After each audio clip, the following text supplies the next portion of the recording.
Hello everybody, welcome to the second part of the tutorial series. इस वीडियो में हम लोग देखेंगे कि किस तरीके से आप अपने एंट्री सेटिंग्स को कस्टमाइज कर सकते हो अपनी स्ट्रैटेजी को सूट करने के लिए। तो सबसे पहले हमारे पास आ जाता है ऑर्डर टाइप, जो MIS फिक्स हो चुका है क्योंकि इस टूल से आप सिर्फ और सिर्फ इंट्राडे स्ट्रैटेजीज ट्रेड कर सकते हो। अब एंट्री की बात करते हैं तो सबसे पहला क्वेश्चन आता है कि भाई कितनी क्वांटिटी से आपको एंट्री करनी है। लॉजिक तो आपका चार्टिंग स्कैनर से आ जाएगा, लेकिन क्वांटिटी आपको यहाँ पे टूल से डिसाइड करनी पड़ेगी। तो इसमें हमारे पास तीन ऑप्शन है। The first is pre defined quantity, मतलब आप डालोगे कि भाई 5, 10, 15, 20 उतनी क्वांटिटी, यहाँ पे जो भी आप नंबर डाला फिक्स उतनी क्वांटिटी से आपके डीमैट अकाउंट में ट्रेडिंग होना स्टार्ट हो जाएगी।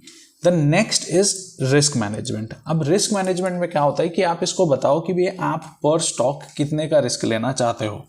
मान लो कि आपका स्टॉप लॉस आता है 4 पॉइंट का और आप बोल रहे हो कि मुझे सिर्फ 400 रुपये का रिस्क लेना है, तो ऑटोमेटिक ये 100 क्वांटिटी डिसाइड करके 400 बाई 4 होता है 100, मतलब 100 क्वांटिटी पे 4 का स्टॉप लॉस आ गया तो आपका मैक्स लॉस 400 का ही होगा।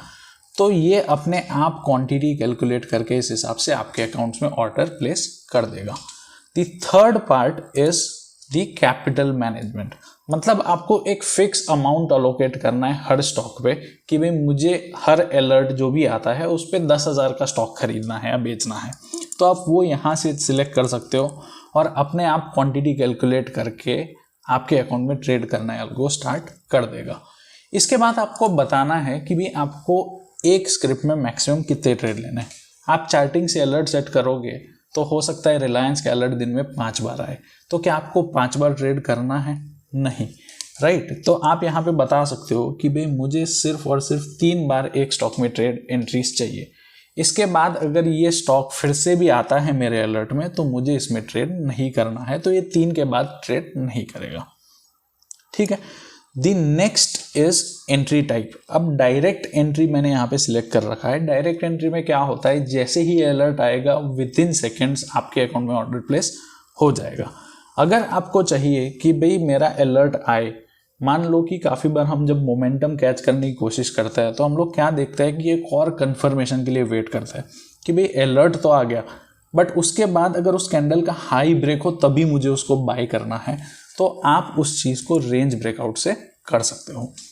सबसे पहले आपको सिलेक्ट करना है टाइम फ्रेम कि भाई आपका अलर्ट आने के बाद कितने मिनट की कैंडल का हाई लो ब्रेक होने पे आपको ट्रेड लेना है।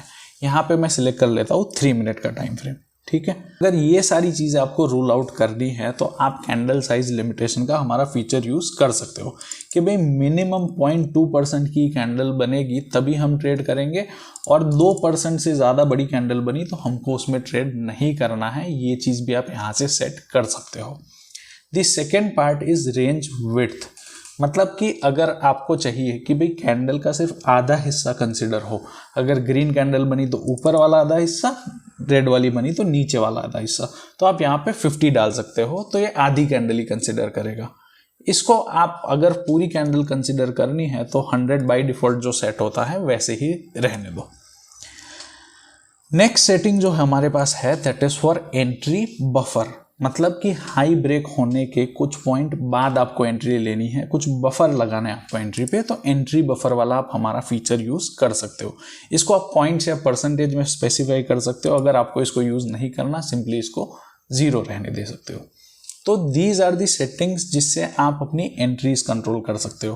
क्या क्या देख लिया हमने, क्वांटिटी कैसे मैनेज करनी है, तो predefined quantity, risk management और capital management. Number of trades एक स्टॉक में किस तरीके से लिमिट करना है तो यहाँ से कर सकते हो आप। अगर अलर्ट आते ही आपको तुरंत एंट्री चाहिए, डायरेक्ट पे क्लिक कर दो।